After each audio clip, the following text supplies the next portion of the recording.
Together with Hermmann, we are heading the legal committee of ALFI, but indeed both of us would spend most of our time on regulatory matters at the level of the Regbo.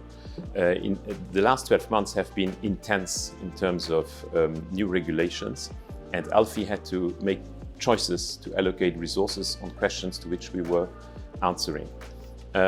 Indeed, when you look at the ALFI mission statement, our work is basically a reflection of what's in the mission statement. We try to connect actors also on the legal side, and we try to provide solutions and innovative solutions for the industry in our work.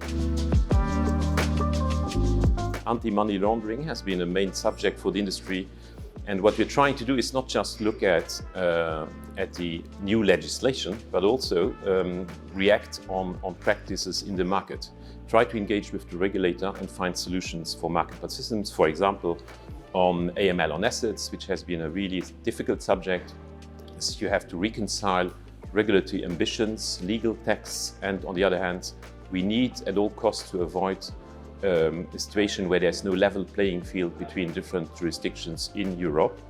That means that we have to avoid gold plating in Luxembourg.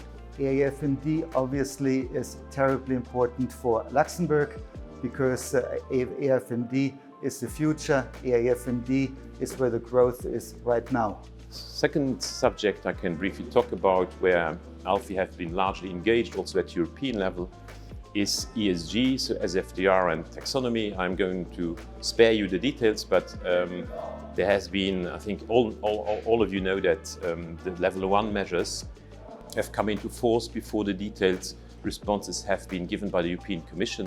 AFMD review is not the only hot subject.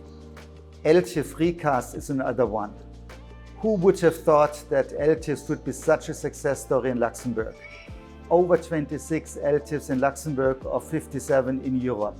This is due to the marketing efforts of ALFI, and obviously right now we are in our advocacy efforts.